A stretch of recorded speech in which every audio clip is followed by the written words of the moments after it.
Basking in the glory of another Eagles win, we're going to evaluate the players and look at how they did with the snaps they got. What's up, it's your boy Cintron coming back at you with another analysis video. And kid you not, that's my real name. Game ball, 3 stars, and snap count analysis. We're going to ignore those first two and get to the third one. Week 7, Eagles at Giants. Man, and this was a beautiful one because this dude here came out to fucking play, man. Let's get into it.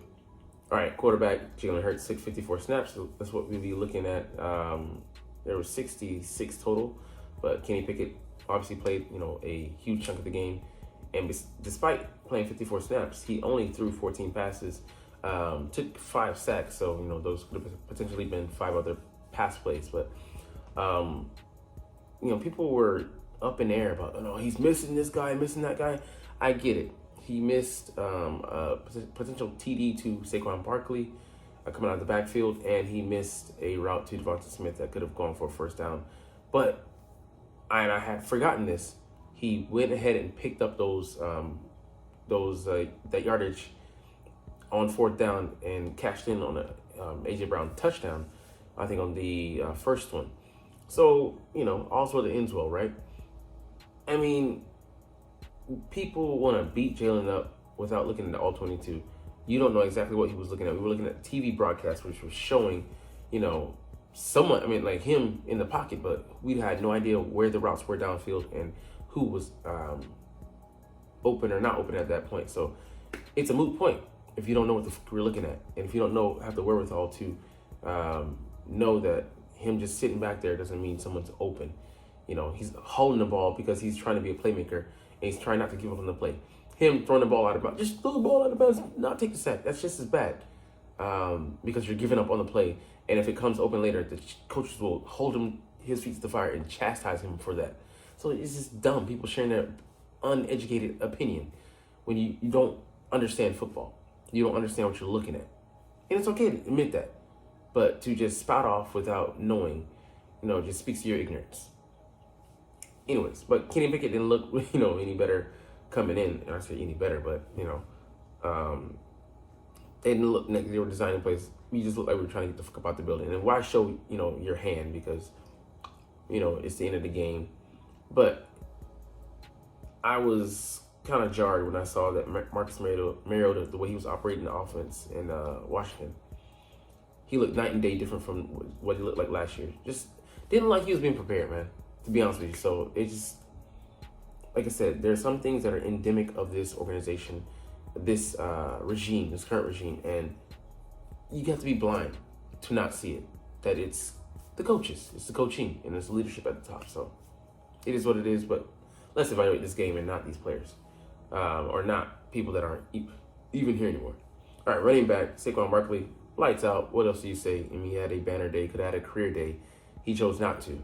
He chose to let this guy behind him get the shine, and he had a pretty good day himself. When the second team offense came in, it was a downgrade.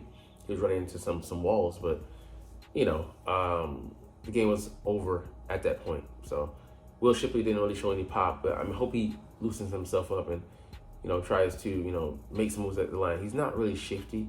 That's why I was kind of like, I get it. Him and Isaac Green are kind of like the same guy, but Isaac's faster. He can get away with more straight line this because he has that XXX burst.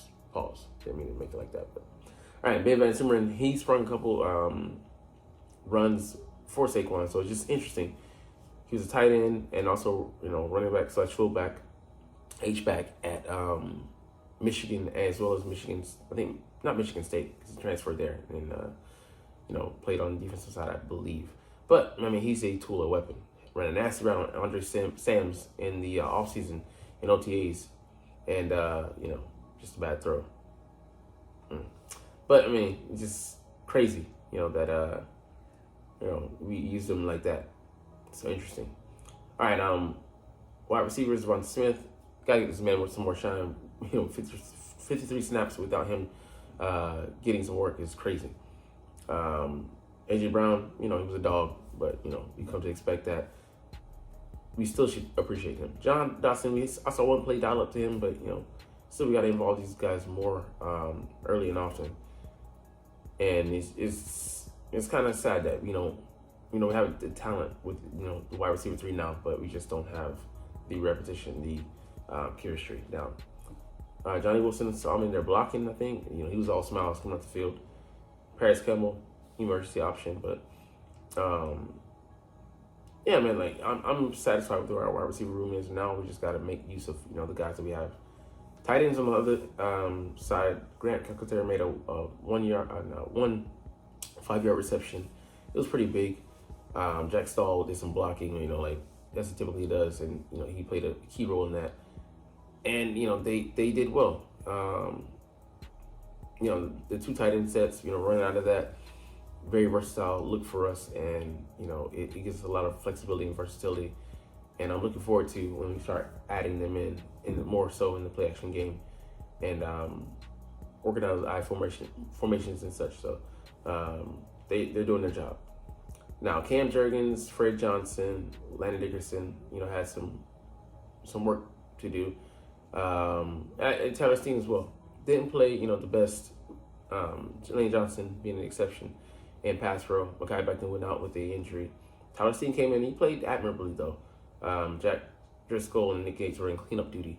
But overall, like I give them a passing grade for that day. But of course, they're dealing with a lot inside. But Dexter Lawrence did bully them a little bit, just a little bit. Had 2 sacks, 5 pressures, and a limited number of snaps, which is crazy. But he's a load. He has 9 sacks this year. We contributed 2 to that total. He's just a beast, man. Simple. He's just powerful. A powerful man. But we still came out on the winning end, championing them for fighting. And then I'm glad we switched to the run game and made him, kind of a moot point at certain points in the game. But he was still going to get his, so it is what it is. All right, edge defenders, they had the best game of the season thus far. Josh Sweat got the party started with the sack.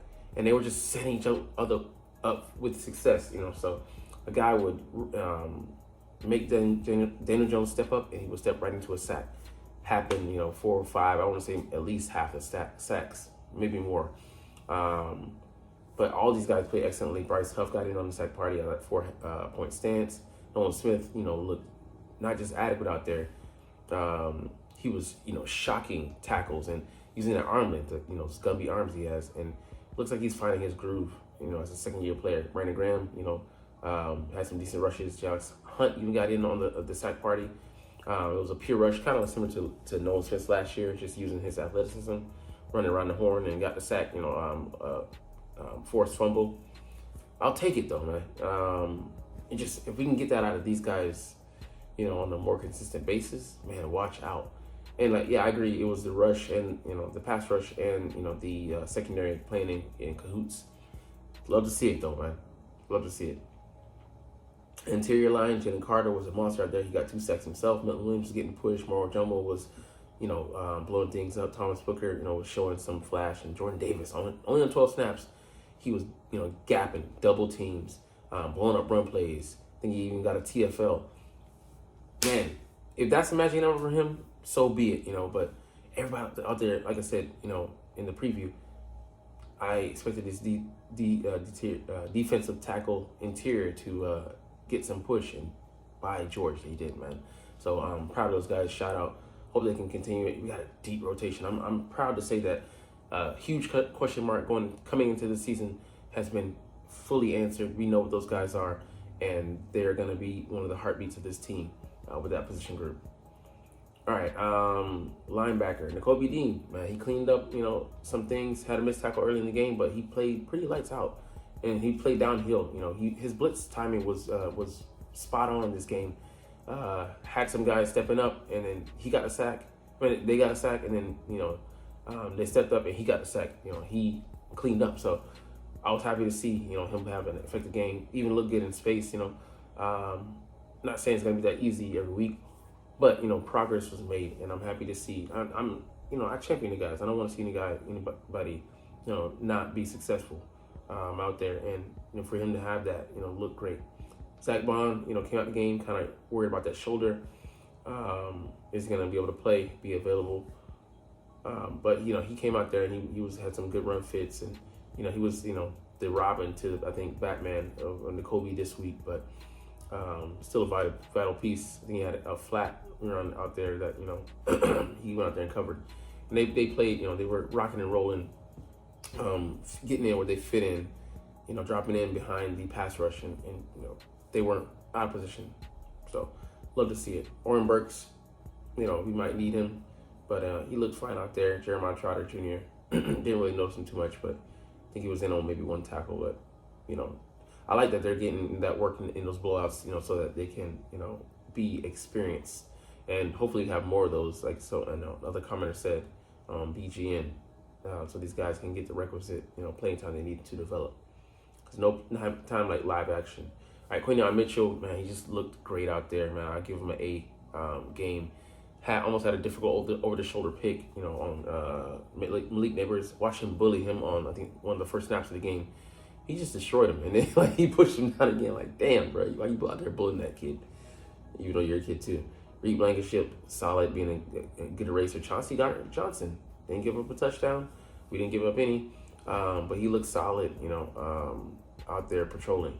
Darius Slade, you know, championing him. Shout out to him for being tough, missing one, you know, snap, and then, you know, coming out there and, you know, closing things out. You know, had some good third down coverage.